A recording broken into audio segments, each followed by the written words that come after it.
सदाशिवसमारम्भाम्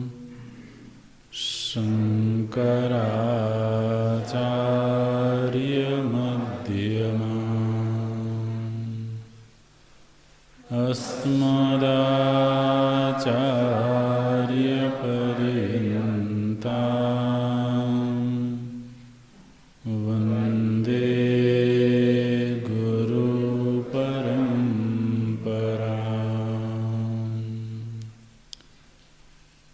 शङ्करं शङ्कराचार्यं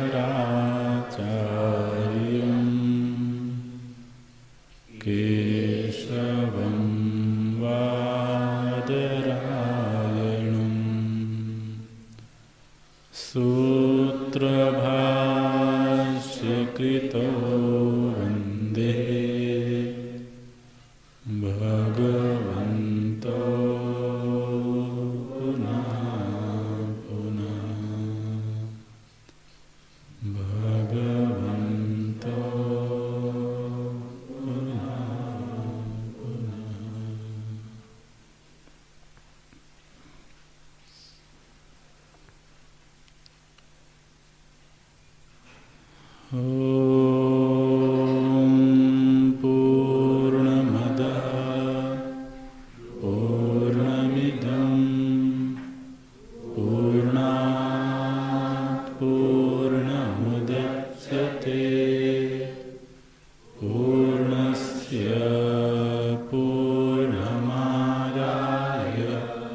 अनेजदेकं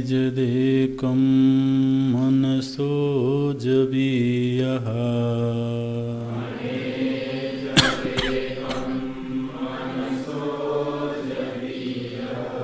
नैनद्देवा आप्नुवन् पूर्वमर्षत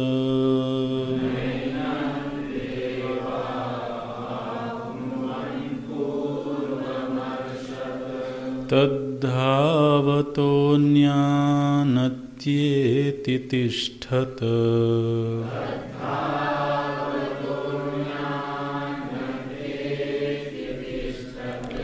तस्मिन्नपो मातरिश्वा दधाति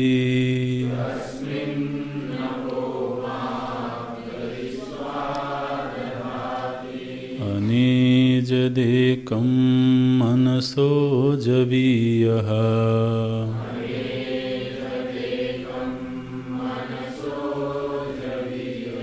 नैनद्देवा आप्नुवन् पूर्वमर्षत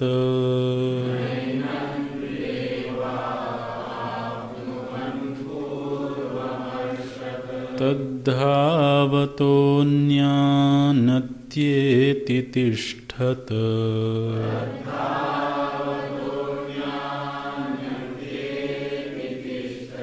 तस्मिन्नपो मातरिश्वा दधाति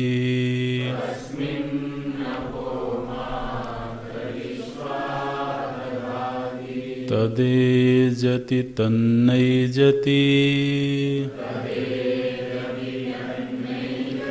तद्दूरे तद्वन्तिके तदन्तरस्य सर्वस्य तदु सर्वस्यास्य बाह्यतः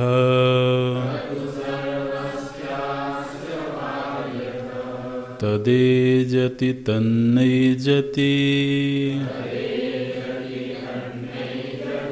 तद्दूरे तद्वन्तिके तदन्तरस्य सर्वस्य तदु सर्वस्यास्य बाह्यतः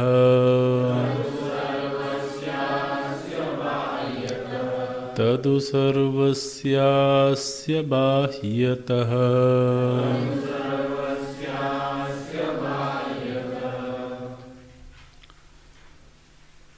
यस्य आत्मनः हननात् अविद्वांसः संसरन्ति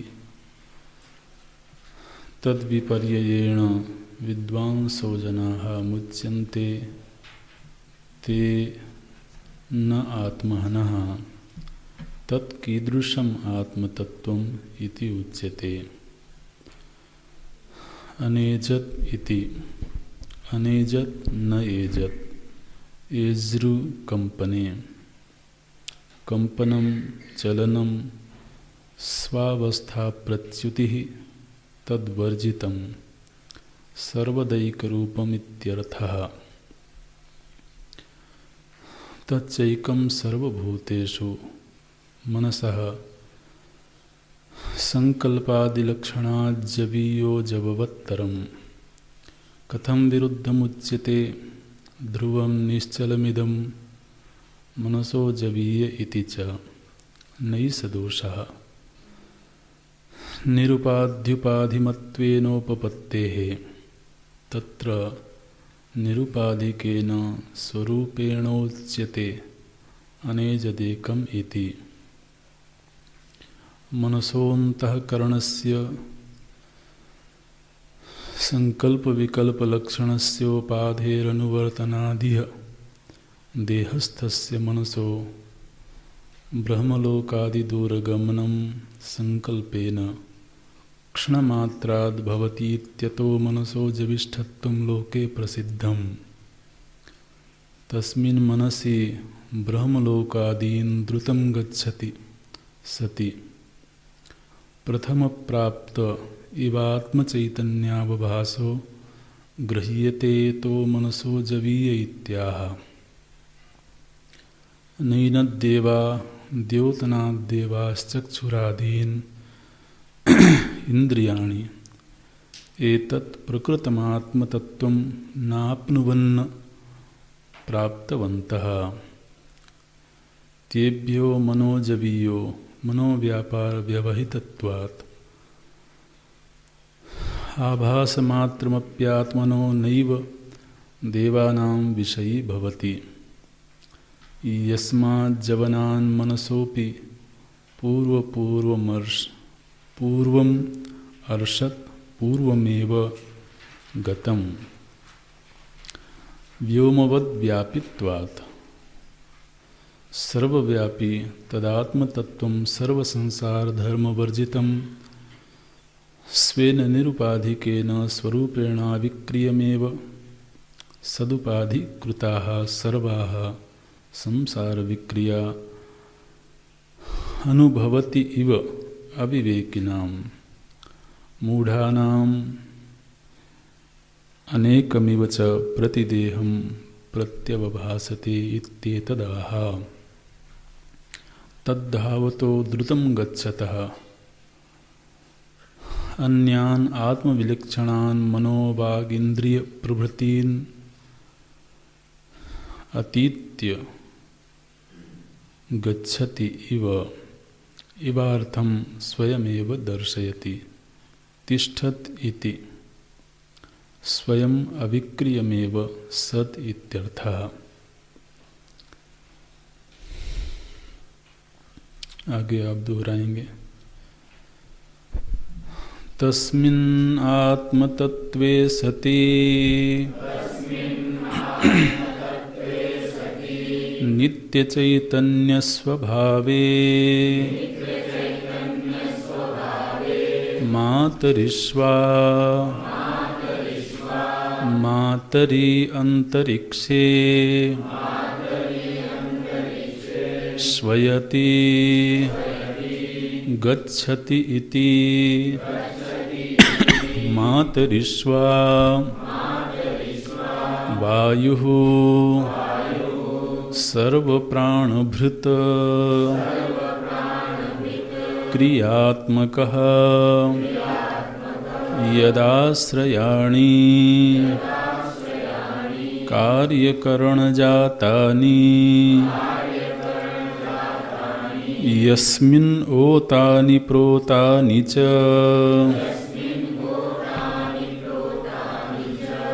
यत् सूत्रसंज्ञकम् सर्वस्य जगतः विधारयित्री समातरिश्वा अपः कर्माणि प्राणिनां चेष्टालक्षणानि अग्नि आदित्य पर्जन्यादीनां ज्वलन दहन प्रकाशाभिवर्षणादिलक्षणानि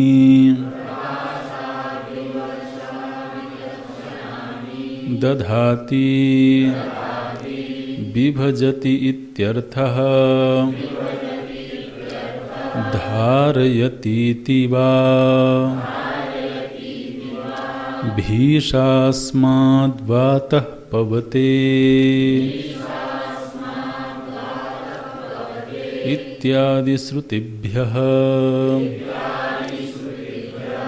सर्वा हि कार्यकरणादिविक्रिया नित्यचैतन्यात्मस्वरूपे सर्वास्पदभूते सति एव भवन्ति इत्यर्थः। सर्वास्पदभूते सत्येव भवन्तीत्यर्थः।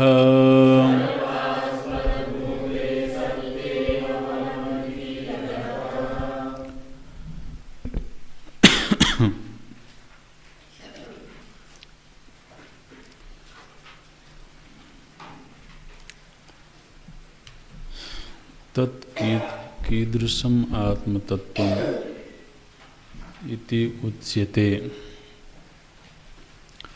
वो आत्मतत्व कैसा है, श्रुति माता बताती हैं। निरुपाधिक रूप से और सोपाधिक रूप से तत्व का निर्वचन परम प्रमाण श्रुति के द्वारा किया जा रहा है। न एजत इति अनेजत एकम सर्वभूतेषु मनसः जवीयः वेगवत्तरम् एनद्देवाः न आप्नुवन् पूर्वम् अर्षत्। ये 5 लक्षण हम लोगों ने देखा था। वह कारण सर्व का कारण होने से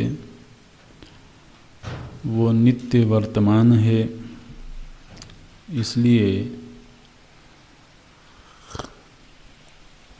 पूर्वगत है। वो पूर्वम अर्षत् व्योमवत व्यापित्वात्। फिर भगवान भाष्यकार बोलते हैं सर्वव्यापी तद आत्मतत्वम सर्व संसार धर्म वर्जितम स्वेन निरुपाधिकेन स्वरूपेण अविक्रियमेव सत् उपाधिकृताः सर्वाः संसार विक्रियाः अनुभवति इव अविवेकिनां मूढ़ानां अनेकम इव च प्रतिदेहं प्रतिभासते इति एतद् आह। जो छठा लक्षण है उसमें श्रुति कहती हैं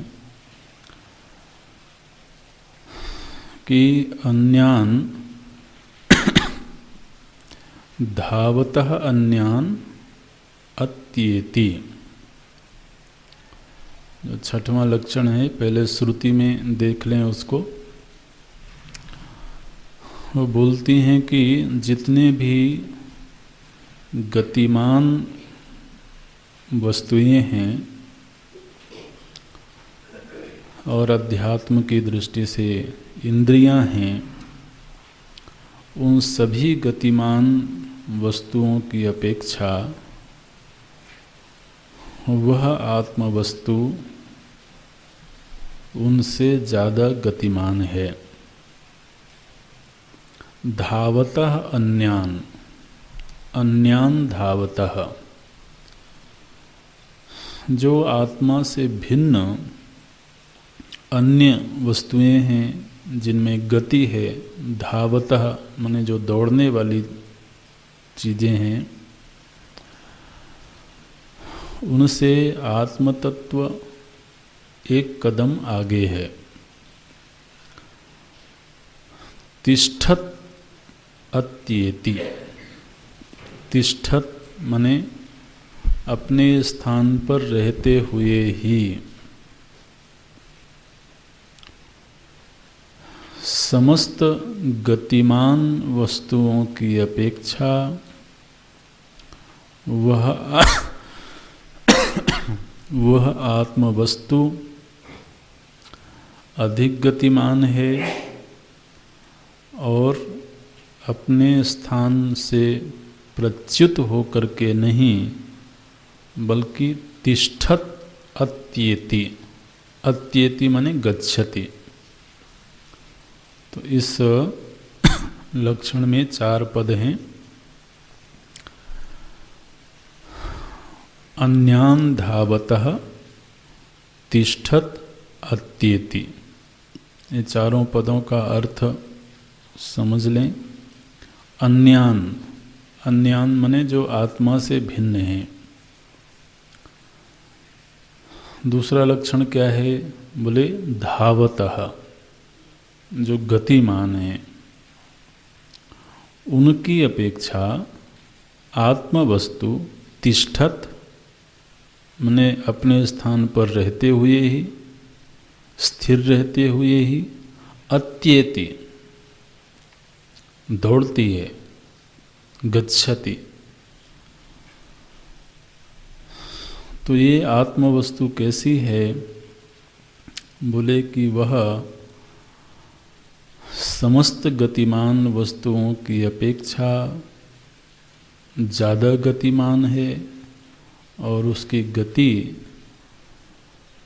अवस्था प्रच्युति पूर्वक नहीं है, बल्कि वह अपने स्थान पर रहते हुए ही गतिमान है। ये श्रुति का वक्तव्य है। भाष्य में देखिए, बोलते हैं कि जो सर्वव्यापी आत्मतत्व है उसमें गति कैसे हो सकती है? गति का मतलब ही होता है कि जब कोई एक स्थान का त्याग करके अन्य स्थान में गमन करे जहाँ वह पूर्व में अनुपलब्ध था।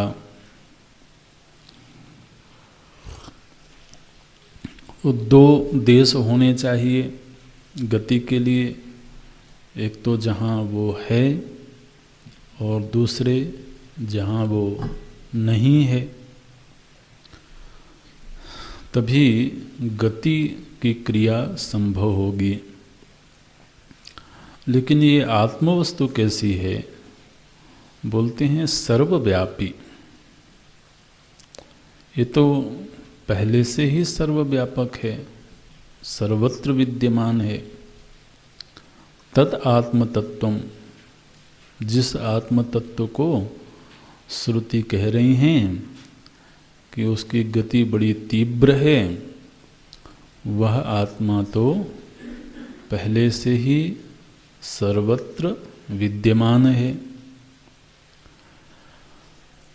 दूसरा, सर्व संसार धर्म वर्जितम। ये आत्मवस्तु कैसी है?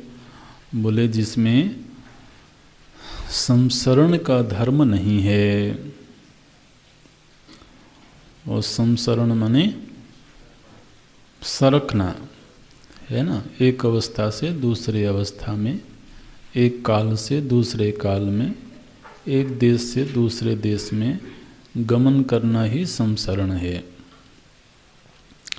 तो ये आत्मा तो सर्व संसार धर्म वर्जितम, ये समस्त संसरण धर्मों से रहित है। अच्छा, स्वेन निरुपाधिकेन, अपने निरुपाधिक स्वरूप से, माने अपने निज स्वरूप की दृष्टि से वह संसार धर्म रहित है। अच्छा, स्वरूपेण अविक्रियम एव, और उसमें अपने स्वरूप में किसी प्रकार की कोई विक्रिया भी नहीं है। माने ये कहा जाए कि वो सर्वत्र विद्यमान तो है, लेकिन सर्वत्र विद्यमान रहते हुए ही उसका रूप बदलता रहता है। जैसे कि विज्ञान ने कहा कि जो ऊर्जा तत्व है वो सर्वत्र विद्यमान है, लेकिन उसके रूप बदलते रहते हैं, है ना। तो सर्वत्र विद्यमान होने पर भी संभव है कि उसमें रूप परिवर्तन होवे।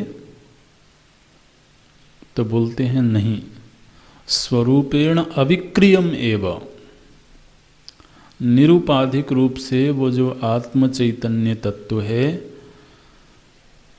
उसमें किसी प्रकार की कोई विक्रिया नहीं है, अवस्था से अवस्थांतर नहीं है, परिवर्तन नहीं है। ऐसा निष्क्रिय, ऐसा सर्वव्यापक होने पर भी स्वरूपेण अविक्रियम एव सत, सत माने ऐसा होने पर भी आत्म तत्व कैसा है? बोले सर्वव्यापी तद आत्म तत्वम सर्व संसार धर्म वर्जितम स्वेन निरुपाधिकेन स्वरूपेण अविक्रियम एव। यहाँ तक भगवान भाष्यकार आत्मवस्तु के स्वरूप का निरूपण करते हैं। तद आत्म तत्वम, वह आत्म तत्व तो अपने स्वरूप की दृष्टि से सर्वथा निष्क्रिय है, सर्वत्र नित्य वर्तमान है, संसरण धर्म से रहित है। ऐसा होने पर भी अविक्रियम एव सत, फिर क्या बोले? उपाधिकृताः सर्वाः संसार विक्रियाः अनुभवति, जिसमें कोई संसरण का धर्म नहीं है, उसी आत्मवस्तु में उपाधि की दृष्टि से, उपाधि की वजह से समस्त संसरण की क्रियाएं अनुभव में आती हैं। तो आज हम जिस मैं को ये अनुभव कर रहे हैं कि इसमें संसरण हो रहा है, इसमें अवस्था परिवर्तन हो रहा है, इसमें गमन आगमन हो रहा है, तो ये मैं कौन है? ये वही आत्मवस्तु है जिसमें वस्तुतः कोई विक्रिया नहीं है, जिसमें तत्वतः संसरण धर्म नहीं है। उसी आत्म तत्व के ऊपर आज हम ऐसा अनुभव कर रहे हैं कि समस्त संसरण की क्रियाएं दिख रही हैं, भास रही हैं। अनुभवति, भगवान भाष्यकार कहते हैं ऐसा अनुभव करता है। कौन अनुभव करता है महाराज? बोले अविवेकी, जिसने आत्मा को निरुपाधिक रूप से नहीं पहचाना है, जिसने हमेशा उपाधियों के सहारे ही उस आत्म तत्व को अनुभव किया है, देखता है, ऐसा जो अविवेकी व्यक्ति है, उसकी दृष्टि में आत्मा किस तरह से अनुभव में आती है? बोले सर्वाः संसार विक्रियाः, समस्त संसरण की जो विक्रियाएं हैं, जो विकार हैं, वो सब अनुभव में आ रहे हैं। तो जिसमें संसरण अनुभव हो रहा है वो कोई और है, और संसार धर्म वर्जित आत्मा कोई और है, ऐसा नहीं समझना है। बल्कि जो स्वरूपतः संसार धर्म रहित है, वही समस्त संसार के विकारों से युक्त है, ऐसा अनुभव होता है। ये अनुभव कब तक होता है? बोले जब तक यथार्थ का विवेक नहीं हो जावे। अनुभवति इव,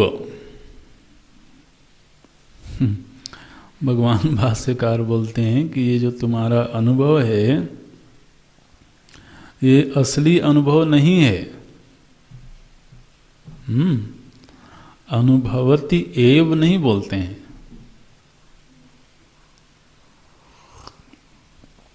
बोले ये जो तुम अनुभव कर रहे हो, एक बार जरा पुनर्विचार करो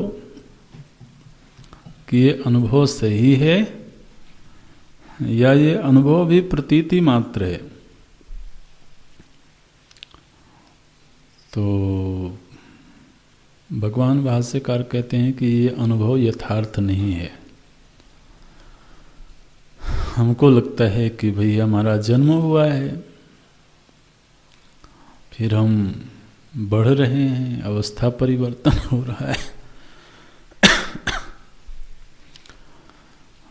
तो शैशव अवस्था थी, फिर किशोरावस्था थी, युवा अवस्था है, तो अवस्था परिवर्तन तो हो रहा है। स्थान परिवर्तन भी हो रहा है।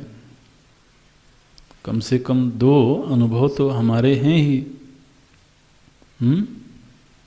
एक तो शरीर में अवस्था परिवर्तन है, दूसरा स्थान परिवर्तन है। जन्म हुआ है ये हमारा अनुभव नहीं है, ये दूसरों ने बताया है कि तुम्हारा जन्म हुआ है। ठीक है ना? ये जो हम जन्म की बातें करते हैं, ये हमारा अपना अनुभव नहीं है। ये तो लोगों ने बताया कि इस दिन, इस समय, इस जगह तुम्हारा जन्म हुआ, तो हमने मान लिया। क्योंकि मेरा जन्म हुआ ऐसा अनुभव तभी संभव है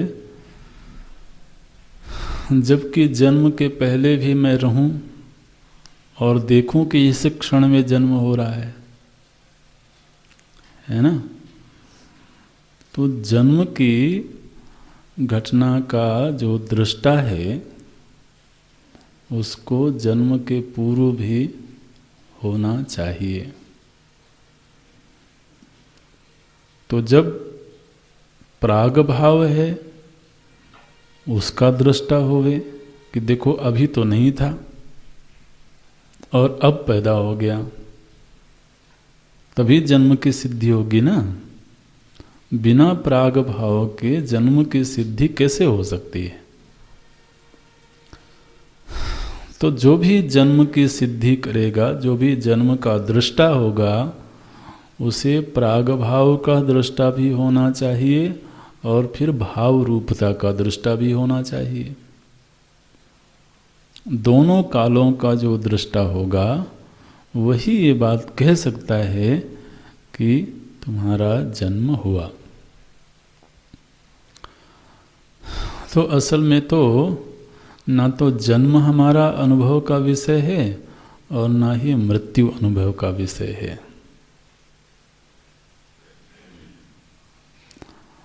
तो लेकिन हमें ऐसा लगता है कि मेरी अवस्था बदल गई। हालांकि इस अनुभव पर भी बहुत गौर किया जाए तो ये अनुभव भी झूठा निकलेगा। क्यों? क्योंकि अवस्था तो शरीर की बदली,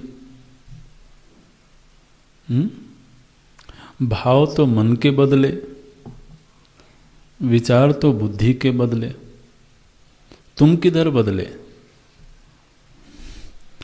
तो क्या हमें ऐसा सच में अनुभव हो रहा है कि मैं बदल रहा हूं? जो मैं 1 वर्ष पूर्व था वही मैं आज है। जो मैं 10 वर्ष पूर्व था वही मैं आज है। तो वो मैं तो कहीं बदल नहीं रहा है। और यदि मैं बदल रहा हो तो रोज रोज उस मैं का अलग अलग नाम रखो। कल कोई और था, आज कोई और है। आप कह रहे हो ना कि बदल रहा है। तो यदि बदल रहा है तो साल भर पहले कोई और था, आज कोई और है। तो नाम बदलो। तो असल में जो असली मैं है वो बदल रहा है, ऐसी अनुभूति नहीं है।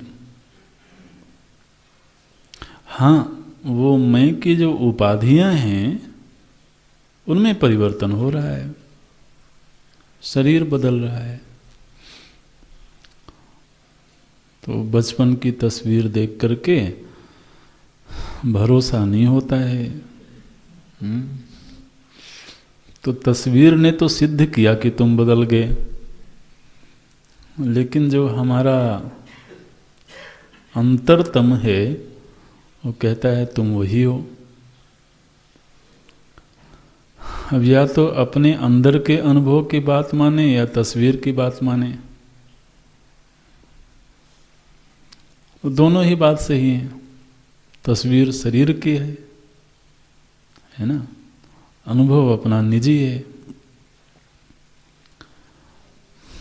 तो इसलिए ये जो संसार विक्रिया है ये अनुभव भी इव है, मानो की परिवर्तन हो रहा है। यू माने क्या होता है, इव और एव, संस्कृत के इन दोनों शब्दों को आप समझ लेना अच्छी तरह से, ये आते रहेंगे। एव माने ऐसा ही हुआ, और इव मानो कि ऐसा हुआ। असल में ऐसा हुआ नहीं है, मानो कि ऐसा हुआ, उसके लिए संस्कृत में शब्द आता है इव। और एव माने सच में ऐसा हुआ। भगवान कहते हैं उपाधिकृता सर्वाः संसार विक्रिया अनुभवति इव। ऐसा अनुभव होता है, किसके द्वारा अनुभव किया जाता है? बोले अविवेकी नाम। अविवेक की नाम कहने से भगवान भाष्यकार को संतोष नहीं हुआ, तो बोलते हैं मूढ़ा नाम। मूढ़ा नाम। अच्छा, तो एक तो परिवर्तन हो रहा है ऐसा अनुभव कर रहे हैं, दूसरा अनेकम इव च प्रतिदेहम प्रत्यवभासते, और दूसरा अनुभव कर रहे हैं वो भी इव ही है, एव नहीं है। क्या अनुभव कर रहे हैं? बोले प्रतिदेहम अनेकम आत्मतत्वम, हर शरीर में अलग अलग आत्माएं हैं। इति प्रत्यवभासते, ऐसा अनुभव कर रहे हैं महाराज। तो आप समझो कि जो अनेक आत्मवादी हैं उनको भगवान भाष्यकार ने जो उपाधि दी है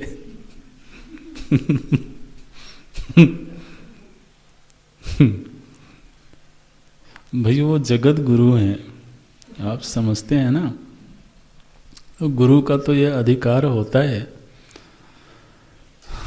कि वो डांट सके, वो गलत अनुभव को लेकर के कोई बैठा हो तो उसे फटकार लगाए कि भाई इस अनुभव के पीछे कब तक पड़े रहोगे।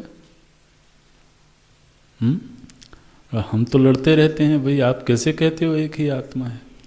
हमको लगता है हमारे शरीर में एक आत्मा है, दूसरे के शरीर में दूसरी आत्मा है, तीसरे के शरीर में तीसरी आत्मा। बोले मूढ़, जरा विवेक तो करो, निरुपाधिक आत्म तत्व का अनुसंधान तो करो। उपाधि के झमेले में कब तक पड़े रहोगे?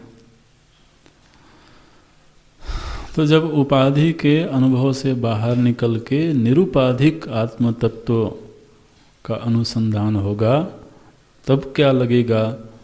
तब ये जो आज की अनुभूतियां हैं ये सब इव हो जाएंगी। और जब तक विवेक नहीं हुआ तब तक एव बनी हुई है। बोले ये अनुभव तो पक्का अनुभव है, पता नहीं निरुपाधिक आत्मा है भी कि नहीं है। वहाँ तो संदेह है। और आज की जो अनुभूति बिल्कुल दृढ़ अनुभूति एव बन करके बैठी हुई है।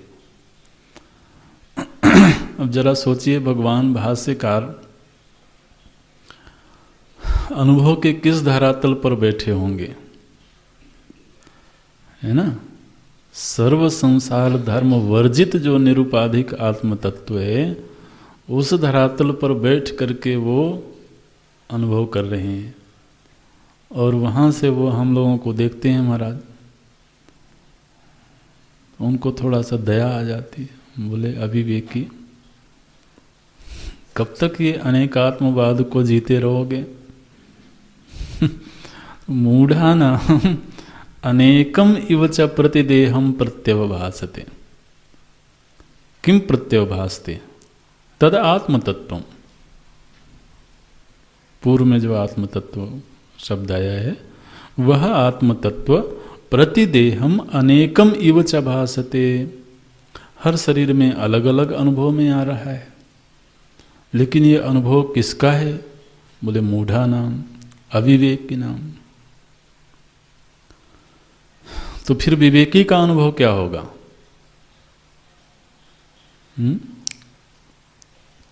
प्रतिदेहम एक एव आत्मतत्वम, है ना?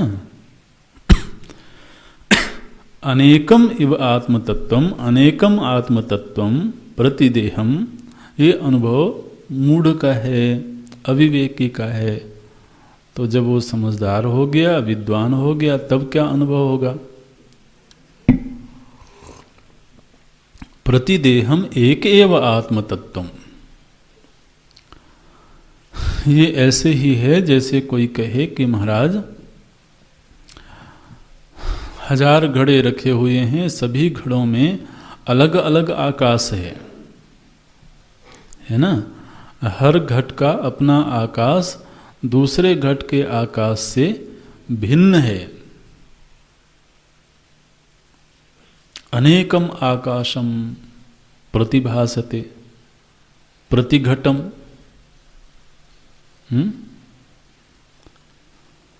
लेकिन ये अनुभव किसका है?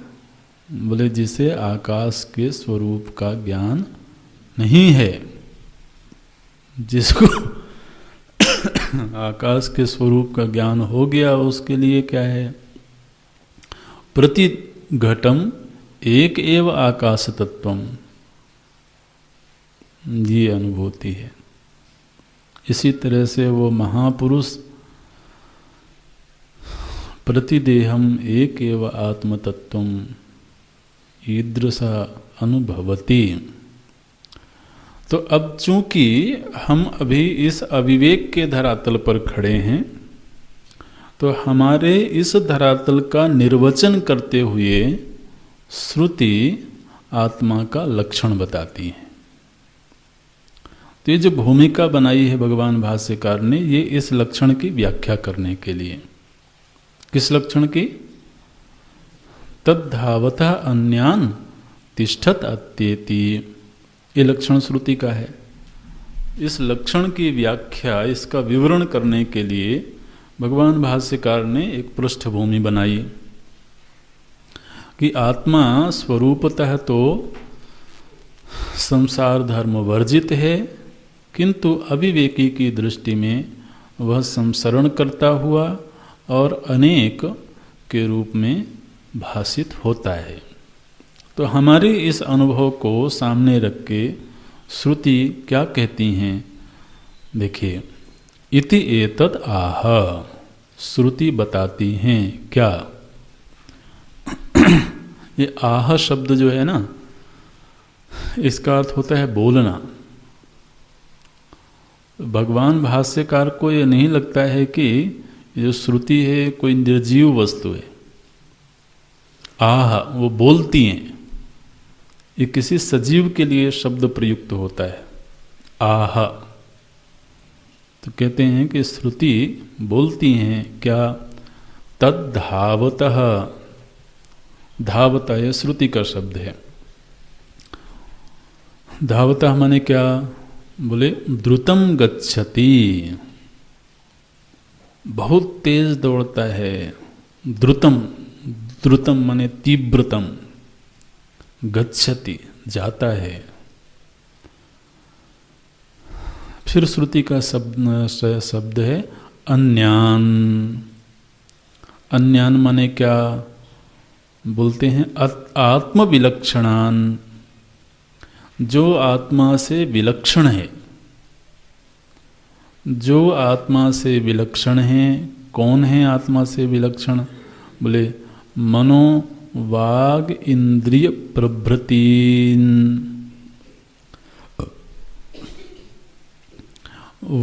मन वाणी आदि। ये मन वाणी आदि कैसे हैं? बोले जो आत्मविलक्षण है। ध्यान रखें, पहले भी कभी प्रसंग आया था। मन वाणी आदि आत्मा से विलक्षण है, आत्मा से भिन्न नहीं। भिन्न अलग है और विलक्षण अलग है।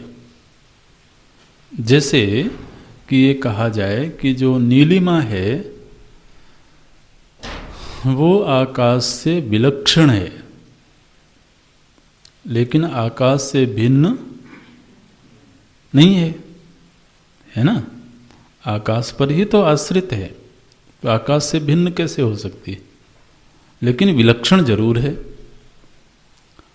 माने जो लक्षण आकाश के हैं वही लक्षण नीलिमा के नहीं है, इसको बोलते हैं विलक्षण। तो दोनों के लक्षणों में भेद है, लेकिन दोनों में भिन्नता नहीं है। तो इसी तरह से जो इंद्रियां और मन हैं, ये आत्मा से भिन्न कैसे हो सकते हैं? क्योंकि आत्मा पर ही तो आश्रित हैं, है ना? आत्मा की सत्यता से ही इनमें सत्यता भासती है, आत्मा की चेतनता से इनमें चेतनता भासती है। तो इंद्रिय मन आदि आत्मा से तो विलक्षण हैं, लेकिन भिन्न हो जाएंगे तो महाराज बाधित हो जाएंगे, सदरूप से अनुभव में ही नहीं आएंगे। तो इसलिए बोलते हैं जो अन्यान, श्रुति का शब्द है अन्यान, उसका अर्थ है मन वाणी आदि। मनोवाग इंद्रिय प्रभृतीन, प्रभृतीन मतलब आदि। जो मन वाणी आदि है मतलब ये जो समस्त करण हैं, अत्येति, ये श्रुति का शब्द है अत्येति। अत्येति माने क्या? बोले अतीत्य गच्छति इव, अतीत्य गच्छति इव माने अपने स्थान को छोड़ के आगे बढ़ जाता है, अतीत्य गच्छति इव। तो जितनी अन्यान मन वाणी आदि इंद्रियां हैं जो कि गतिमान हैं, इनकी अपेक्षा वो जो आत्म तत्व है वो इनको भी उल्लंघन करके एक कदम आगे बढ़ जाता है। भगवान भाष्यकार ने कहा कि गच्छति इव, मानो कि वो आत्म तत्व इनसे एक कदम आगे चला जाता है। तो प्रश्न आया कि गच्छति इवो क्यों कह रहे हैं? श्रुति ने तो कहा कि अत्येति, श्रुति ने तो इव नहीं लगाया। इसका सरल अर्थ समझें। श्रुति ने कहा कि जितनी भी गतिमान मन वाणी आदि हैं, गतिमान माने क्या? अपने विषय में जाना। जैसे नेत्र रूप देश में गया तो नेत्र ने धौलाधार पर्वत को देखा तो धौलाधार के देश में गया। तो ये नेत्र गतिमान है। अब श्रुति ने कहा कि नेत्र की जितनी गति है उससे आत्मा एक कदम आगे है। माने नेत्र धौलाधार के पास पहुंचा, उसके पहले ही आत्मा वहां पहुंच गई। अत्येति, अतीत्य गच्छति, इसकी गति का उल्लंघन करके एक कदम आगे चला जाता है।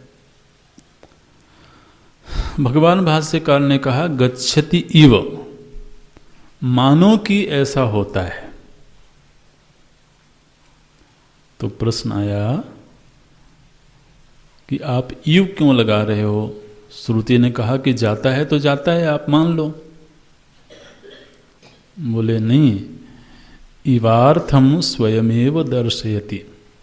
हमने इव इसलिए लगाया है क्योंकि श्रुति स्वयं ही इस बात को कहती हैं। कैसे कहती हैं? बोले तिष्ठत इति। श्रुति ने कहा कि तिष्ठत माने अपने स्थान पर रहते हुए ही। श्रुति ने क्या कहा? तिष्ठत अत्येति। अपने स्थान पर रहते हुए ही वो वहां चला जाता है। तो कोई अपने स्थान पर रहते हुए ही कैसे चला जाएगा जी? तो बोले इसीलिए तो हम कहते हैं कि इव है, असल में वो गया नहीं है। तो बोले महाराज आप ये दो बात करते हो, एक तरफ कहते हो कि वो अपनी जगह पर है, दूसरी तरफ कहते हो कि वो चला गया वहाँ पर। तो क्या बात है, आप एक बात करो। बोले क्या करें, जब दो बातें हैं तो दो बातें करनी पड़ेंगी। अरे भाई हमने तुमको कहा कि संसार धर्म वर्जित तुम हो, तुम इस बात को मानते नहीं हो। तो दो बात तो तुम ही कर रहे हो। तो कहते हो कि देखो मैंने पर्वत को देखा, देखा तो नेत्रों ने। तो इसलिए नेत्र आदि के धर्मों का आरोप आपने अपने ऊपर किया महाराज।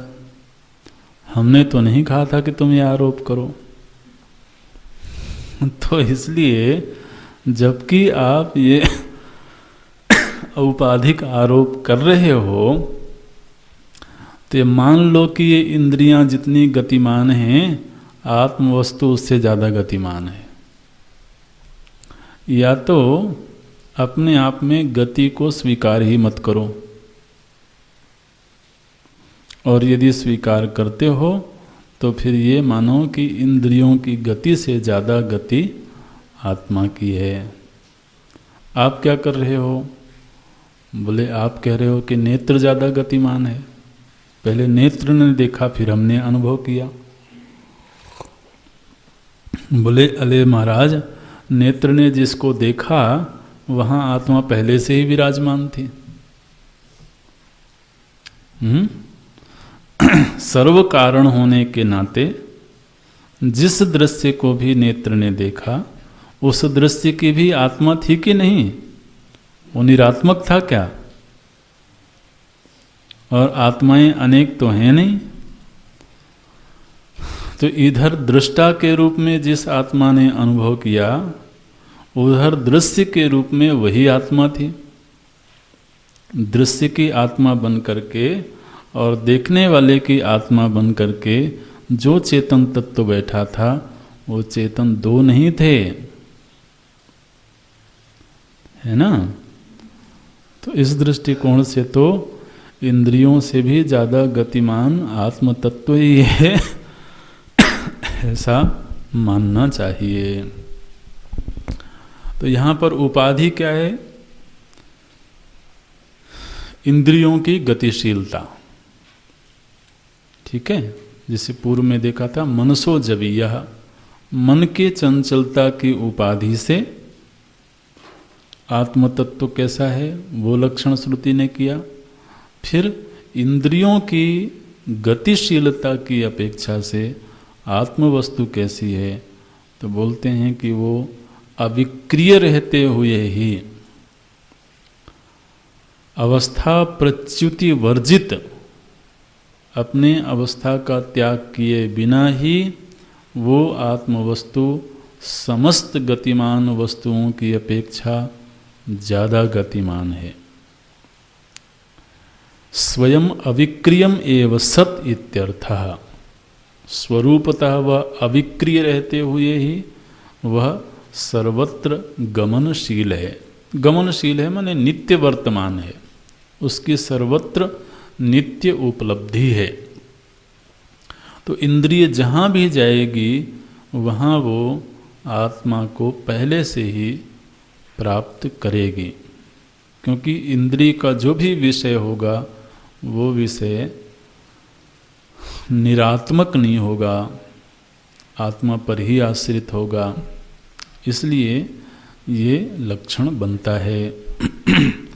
तद्धावतः अन्यान तिष्ठत अत्येति, अपने स्थान पर रहते हुए ही वो गतिमान है। ये छठा लक्षण है। सातवां लक्षण है, ये सातवां लक्षण थोड़ा सा अलग है और इसमें जो उपाधि है वो है समष्टि की। अभी तक जो उपाधियां हम देख रहे थे वो उपाधियां सब व्यष्टि की थीं, जैसे मन से एक कदम आगे है, इंद्रियां उसको प्राप्त नहीं कर सकती हैं, वो समस्त गतिमान इंद्रियों से एक कदम आगे है। ये सारी की सारी उपाधियां व्यष्टि की थीं। अब समष्टि की उपाधि से वो आत्मवस्तु कैसा है, तो वो लक्षण श्रुति देती हैं। क्या लक्षण है श्रुति में देखने पहले, तस्मिन् मातरिश्वा अपह दधाति, ये हमने पहले लिखवाया था, आपको याद होगा। तस्मिन् मातरिश्वा अपह दधाति, तस्मिन् माने उस आत्मा में, मातरिश्वा, मातरिश्वा माने ब्रह्मा जी, और अपह, अपह माने कर्म और कर्म फल। तस्मिन् मातरिश्वा अपह दधाति, तो जो ब्रह्मा जी हैं, मातरिश्वा माने ब्रह्मा जी, वो कर्म और कर्म फलों का आधान करते हैं। किसमें? बोले उसी आत्म तत्व में। आत्मा में कर्म फलों का आधान करना, ये क्या मतलब है? भगवान भाष्यकार बोलते हैं तस्मिन्, तस्मिन् श्रुति का शब्द है, भगवान बोलते हैं तस्मिन् आत्म तत्वे सति, उस आत्म तत्व में। किस आत्म तत्व में? बोले नित्य चैतन्य स्वभावे, वह जो आत्म तत्व है जो नित्य चैतन्य स्वभाव वाला है, माने आत्मा की जो चेतनता है वो आगमापायी नहीं है, वो नित्य है। तो इंद्रिय आदि में, शरीर आदि में जो चेतनता है वो तो आगमापायी है। आगमापायी समझते हैं ना? आने जाने वाली। अब शास्त्रीय शब्द ज़्यादा रुचिकर हैं, इसलिए उनका अभ्यास कर लेना चाहिए। आगम और अपाय, अपाय माने चले जाना, आगम माने आ जाना, तो शब्द बना आगमापायी। तब जैसे देह में भी चेतनता अनुभव में आ रही है आज के दिन, लेकिन देह में आज जो चेतनता है वो कैसी है? आगमापायी है, आई और फिर चली जाएगी। तो इसी तरह से आत्म वस्तु में जो चैतन्यता है वह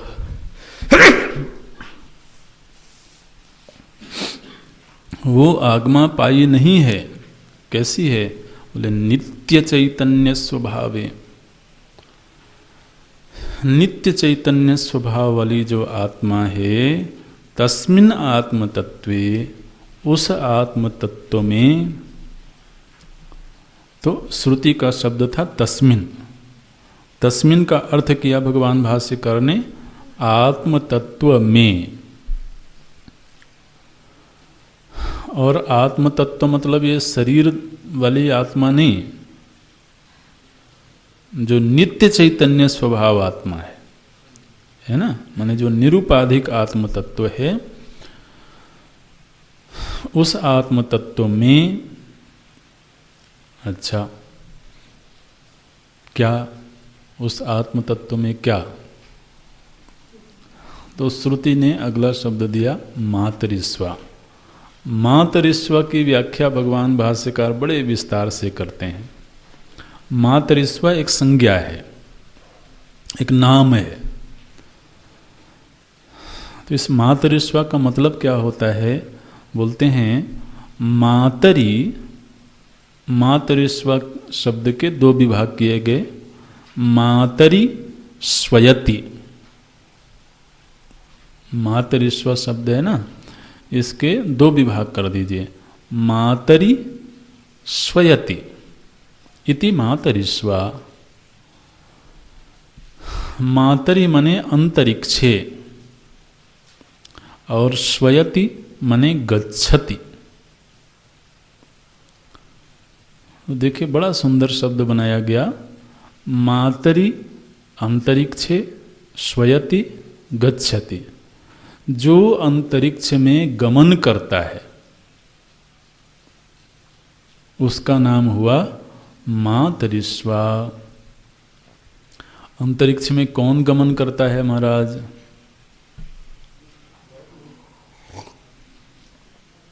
बोले अंतरिक्ष में तो बहुत सारी चीजें गमन करती हैं। ग्रह नक्षत्र को गमन करते हैं। बोले नहीं, वायु। अंतरिक्ष में जो गमन करता है उसका नाम मातरिस्वा है। मातरी स्वयति इति। तो अंतरिक्ष में कौन गमन करता है? बोले वायु हो। तो फिर मातरिस्वा किसका नाम हुआ? वायु का। बोले अच्छा, वायु का नाम मातरिस्वा है? बोले हाँ। फिर कहते हैं ये वायु कौन है? सर्व प्राण भृत, सभी को जीवनी शक्ति प्रदान करने वाले को वायु कहते हैं। ठीक है। सर्व प्राण भृत, सभी में जो प्राणन क्रिया हो रही है, जीवनी शक्ति मिल रही है, उसको प्राण कहते हैं। सर्व प्राण भृत क्रियात्मकः। और जितनी भी क्रियाएं हो रही हैं महाराज, वो शक्ति तत्व की वजह से ही हो रही हैं। तो अब प्राण का अर्थ क्या हुआ?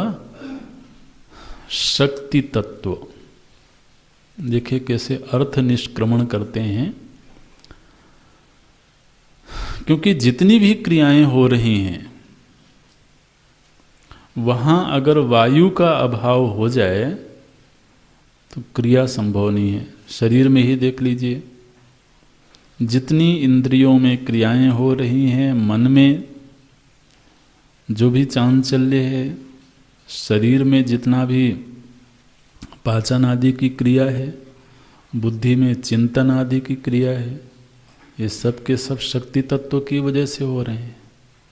और उस शक्ति का हेतु है वायु।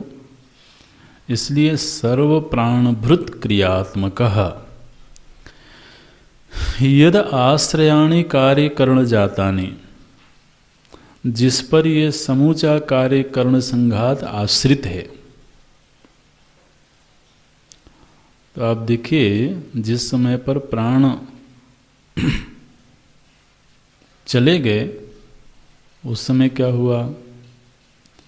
ये जो कार्यकरण संघात है, शरीर और इंद्रियां हैं, सबकी सब निश्चेष्ट हो गई।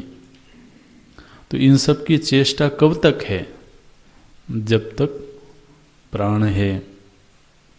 तो बोलते हैं यद आश्रयाणि कार्यकरण जातानि। ये जो कार्यकरण हैं जिस पर आश्रित हैं, यस्मिन ओतानि प्रोतानि, और जिस प्राण शक्ति से ही ये ओत प्रोत हैं। तो प्राण शक्ति की वजह से ही महाराज शरीर और इंद्रियां अपने अपने स्वधर्म में प्रवृत्त होती हैं। तो मानो कि यह शक्ति इन सभी में ओत प्रोत है, भरी हुई है। तो जिस तरीके से इस शरीर में यह शक्ति तत्व भरपूर है और इसी शक्ति तत्व की वजह से शरीर और इंद्रियां क्रियाशील हैं। ठीक इसी तरह से समष्टि जगत में भी वही शक्ति तत्व भरपूर है और उसी शक्ति तत्व में समूची सृष्टि पिरोई हुई है।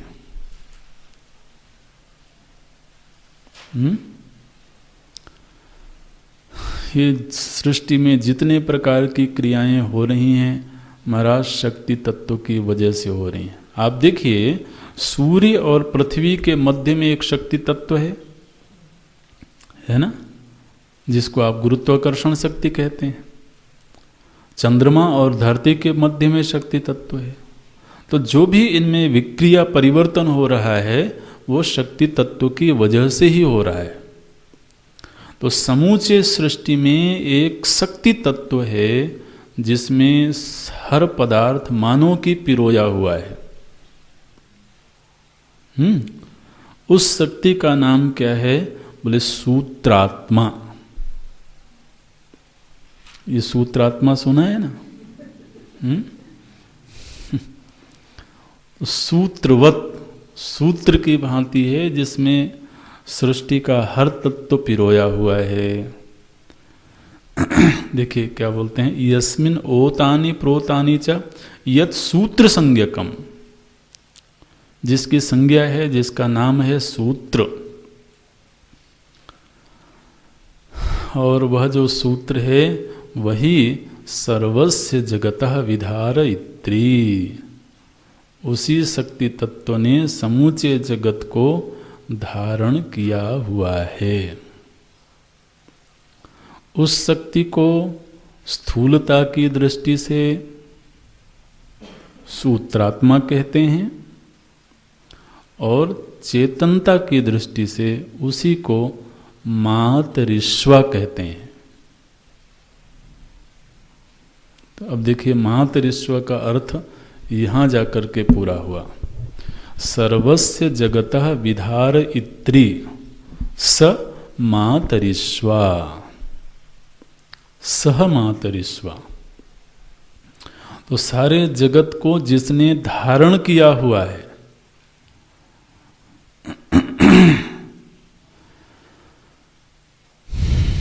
सारे जगत को किसने धारण किया हुआ है?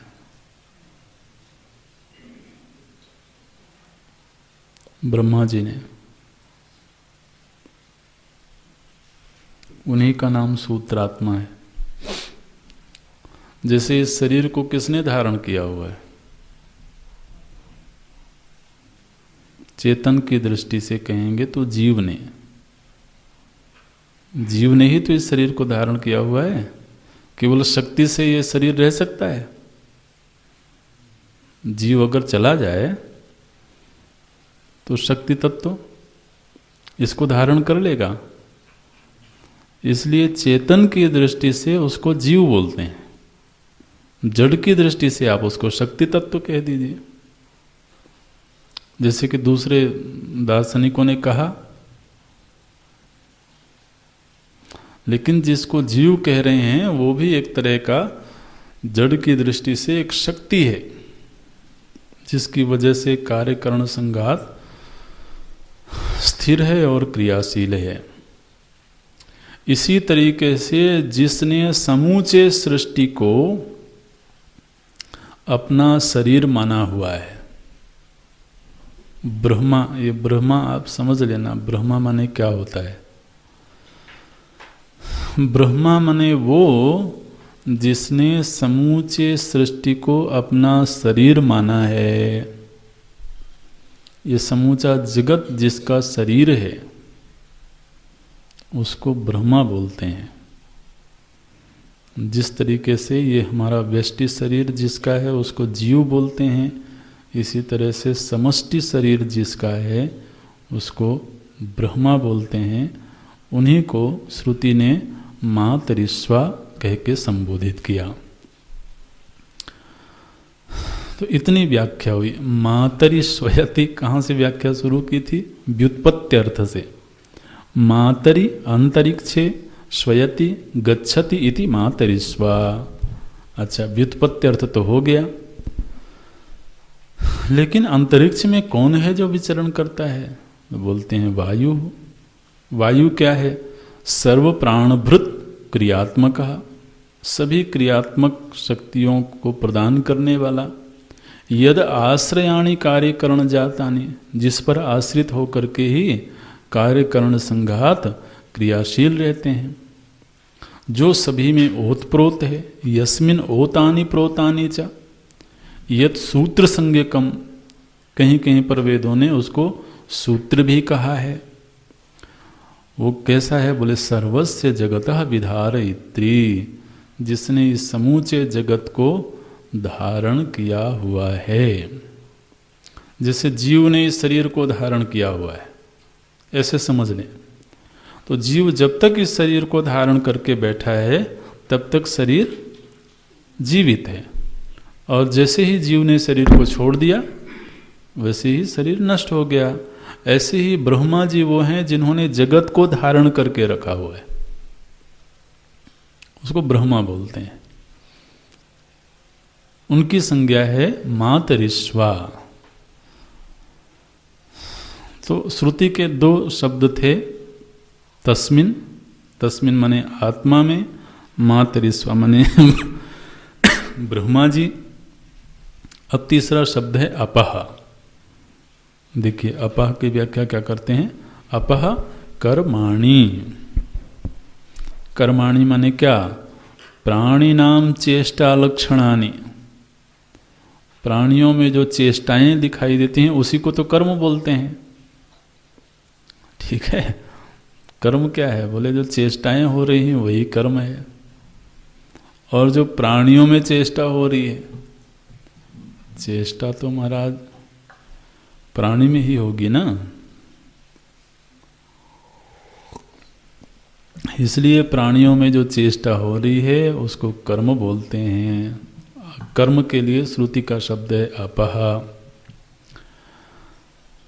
तो श्रुति ने कहा कि ये जो ब्रह्मा जी हैं ये कर्म का आदान करते हैं। अच्छा, कहाँ करते हैं? बोले अग्नि आदित्य पर्जन्यादीनाम ज्वलन दहन प्रकाशाभिवर्षणादि लक्षणानि। तो बोले ब्रह्मा जी ने इन सभी देवताओं को काम बांट रखे हैं। अग्नि, अग्नि को क्या काम दिया हुआ है? ज्वलन। ठीक। आदित्य, आदित्य को क्या काम दिया? प्रकाश। देखिए अग्नि के काम दो बताए, ज्वलन दहन। ये काम अग्नि के हैं। सूर्य का बोले प्रकाश। पर्जन्य, पर्जन्य माने बादल, बादलों का काम क्या काम दिया? बोले अभी वर्ष वर्षणादि लक्षणानि, वर्षा करना ये काम दिया पर्जन्य को। तो ब्रह्मा जी ने सृष्टि के सभी लोगों को काम बांट रखा है। ये कुछ दृष्टांत के लिए बता दिए। अग्नि को काम दिया कि तुम जलो और जलाओ।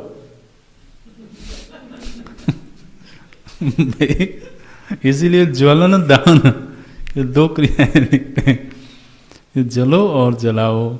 सूर्य को काम दिया आप प्रकाशित करो, सभी को प्रकाश फैलाओ। बादलों को काम दिया आप वर्षा करो। देखो महाराज सब अपने अपने काम में बिल्कुल तैनात हैं। वर्षणादि लक्षणानि दधाति। दधाति शब्द श्रुति का है। दधाति माने क्या? विभजति इत्यर्थ।